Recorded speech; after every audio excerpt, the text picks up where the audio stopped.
मनोज भाई, मैं आपके पास आता हूँ। गोरखपुर की बात नागेंद्र भैया ने कर दी, और आप गोरखपुर से हैं। गोरखपुर से आदित्यनाथ जी हैं।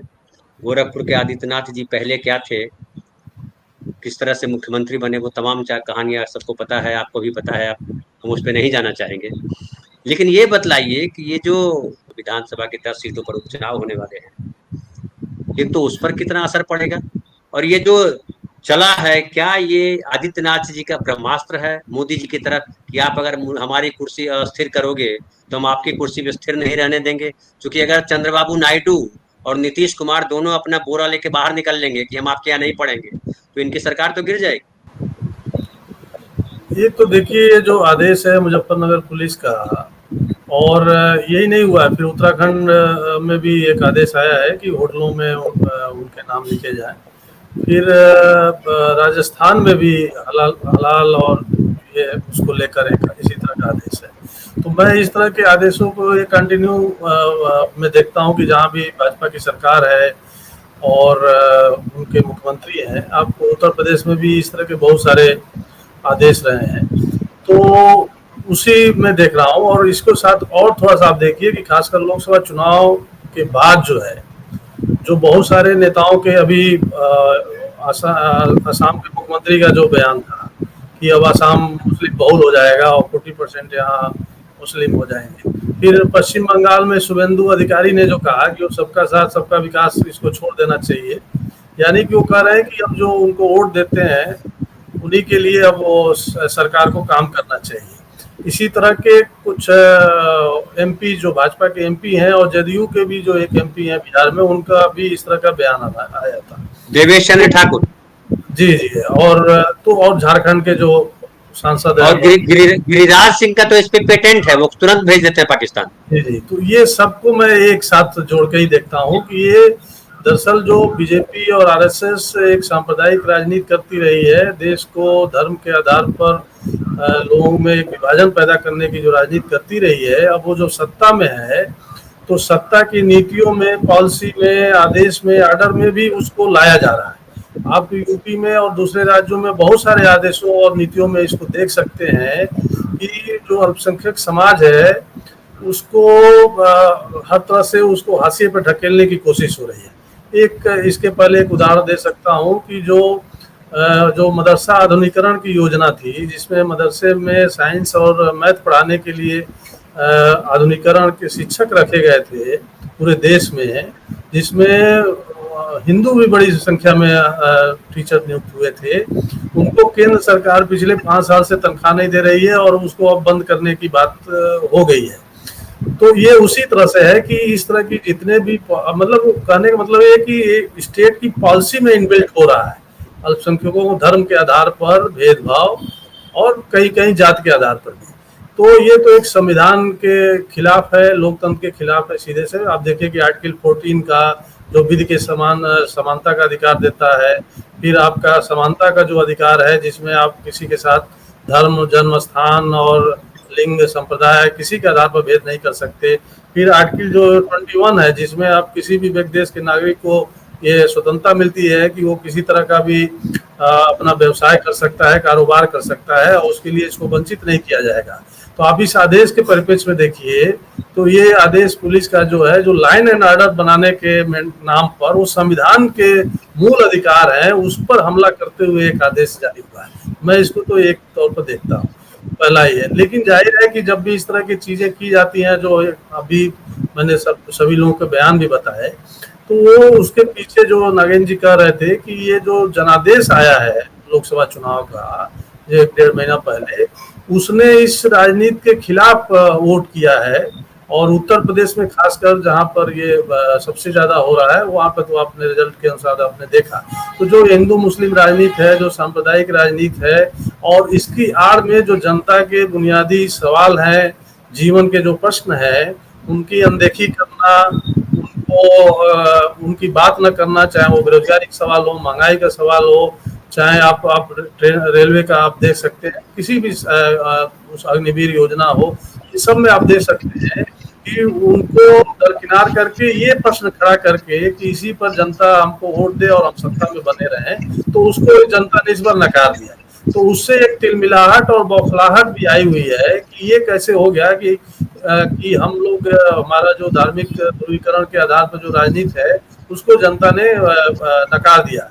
तो उससे सबक लेके होना ये चाहिए था कि उससे सबक लेके जनता के जो प्रश्न हैं उनको उन पर काम करने के बजाय ये सरकार इससे और ज्यादा ध्रुवीकरण को और सांप्रदायिक विभाजन को बढ़ाने वाला काम उसने शुरू किया है। इसकी आप चौतरफा केवल उत्तर प्रदेश नहीं, चारों तरफ जहां भी बीजेपी के नेता हैं, जहां उनकी सरकारें हैं, इस तरह से बात कर रही हैं। तो उन्होंने जाहिर है कि इससे सबक नहीं लिया है और समाज में और ज्यादा वैमनस्य सांप्रदायिकता फैलाने के लिए इस तरह के आदेश कर रहे हैं। तो वो तिलमिलाहट है जो जनता ने दिया है। और जब जनता ने इसको दरकिनार किया है, नकारा है इस तरह की राजनीति को, तो हमको लगता है कि आने वाले चाहे यूपी में आप इसके पहले बाई इलेक्शन हो गए और राज्यों में वहां भी आप उसके रिजल्ट पे उसको नकारा है। यूपी का अलग से बाई इलेक्शन हो रहा है, कायदे अनुसार उसी के साथ हो जाना चाहिए था, लेकिन भाजपा में इतना साहस नहीं था कि उसके साथ लड़ सकते। तो अब वो 10 विधानसभा क्षेत्रों में चुनाव है, उसके लिए एक नए किस्म का एक सांप्रदायिक उन्माद पैदा करने की कोशिश है। और हमारे जो त्योहार हैं, जो वो तो साझी संस्कृति के और प्रेम और सौहार्द के मिसाल रहे हैं। तो भाजपा आरएसएस की राजनीति तो यही रही है कि त्योहार इस बॉन्डिंग को मजबूत करते थे, हमारे आपसी साझी संस्कृति को, साझी विरासत को, साझी परंपराओं को, उसको हर किस पर अलग अलग तरीके से तोड़ने की कोशिश हुई है। वो हर जगह आप देख सकते हैं, बताएंगे तो बहुत डिटेल हो जाएगा। तो एक तो मुझे लगा, दूसरा तीसरी बात ये है कि जाहिर है कि एक इस समय एक बीजेपी में होड़ भी लगी हुई है, जो आंतरिक रूप से गुटबाजी अब दिख रही है, हर तरफ दिख रही है, जिसका उत्तर प्रदेश में सबसे ज्यादा प्रभाव है कि क्या योगी आदित्यनाथ बदले जाएंगे। उनके खिलाफ एक डिप्टी सीएम लगातार मुहिम छेड़े हुए हैं बोल के भी, और उनके घटक दल के भी लोग, भाजपा के जो विधायक हैं, मंत्री हैं, हर लोग यही कर रहे हैं, अलग अलग तरह की बात कर रहे हैं। इसके मतलब कहने का लबोलुआब ये है कि सरकार जो है, योगी सरकार जो है, वो फेल है और वो काम नहीं कर रही है। अब हमारे गोरखपुर के विधायक कह रहे हैं कि उनकी हत्या करने की कोशिश हो रही है, उनको नड्डा से जाके मिलना पड़ रहा है, प्रधानमंत्री को चिट्ठी लिखनी पड़ रही है। तो ये सब चौतरफा, अनुप्रिया पटेल का स्टेटमेंट देख लीजिए, चाहे अभी एक बोर्ड की जो किन्नर बोर्ड है, उनकी जो उन्होंने इस्तीफा दिया, ये बात कही। वो मंत्री है सर, मंत्री है क्या वो?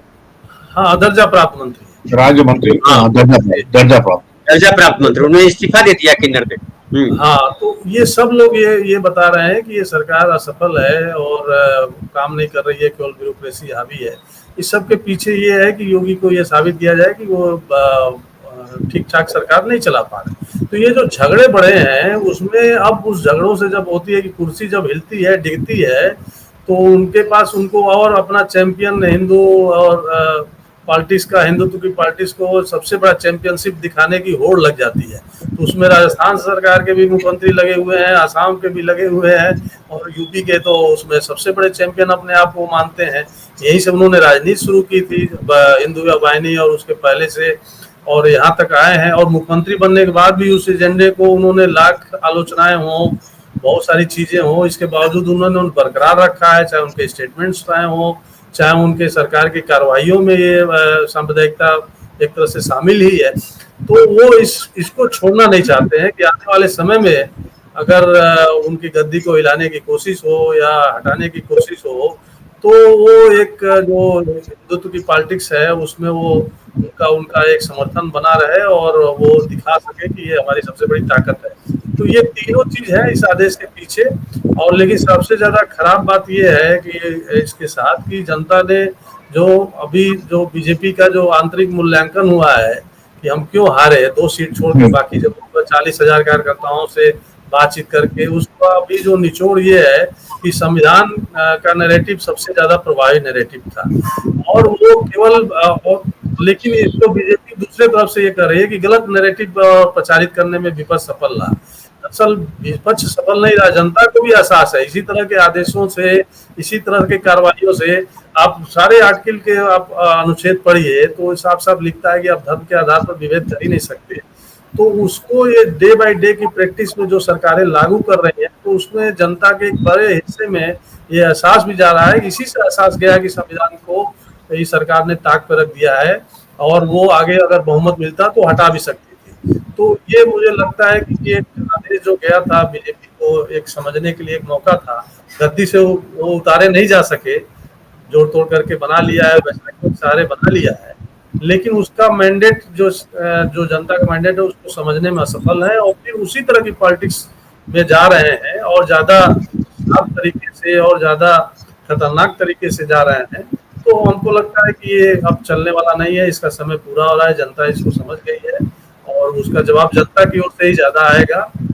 भले राजनीतिक दल शायद इसका मुकाबला उतने ठीक ढंग से न कर सके, लेकिन जनता इसका मुकाबला करेगी। एक छोटा सा जवाब आप चाहिए, हालांकि आपने सब समझा दिया है, इशारों में भी सब हो गया है, लेकिन एकदम स्पष्ट करना चाहते हैं हम अपने खास करके दर्शकों के लिए, और प्रोग्राम का भी जो एक नोट है उसमें वो आ जाना चाहिए। क्या आपको लगता है कि ये 10 सीटों पर उपचुनाव है उसमें क्या होने वाला है, क्या लग रहा है आपको?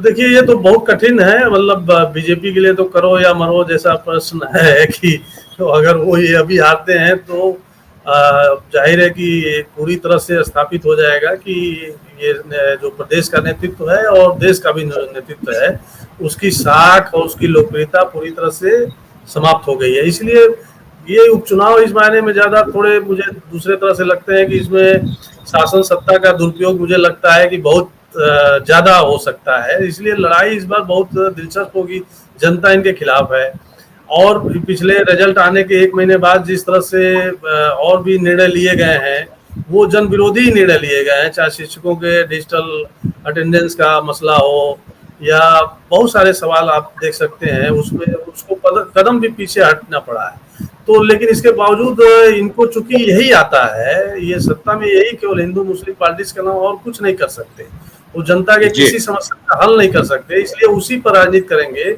और ये 10 उपचुनाव 10 सीटों पर जो उपचुनाव है वो बीजेपी के लिए, योगी आदित्यनाथ के लिए बहुत ही निर्णायक साबित होने वाले हैं। और अगर सत्ता का दुरुपयोग नहीं को जनता विफल कर देती है तो मुझे नहीं लगता है कि इस उपचुनाव में भी बीजेपी जीत पाएगी। जनता की ओर से तो नहीं जीतेगी, दूसरे तरीके से जीत जाए तो। बहुत आपने स्पष्ट कर दिया है, जनता की तरफ से तो नहीं जीतेगी, लेकिन ये सरकार जनता से ऊपर है, आम आदमी इसके पांव के नीचे है, इस सरकार के नीचे जो जितनी बीजेपी सरकारें हैं, आम आदमी की हैसियत नहीं है।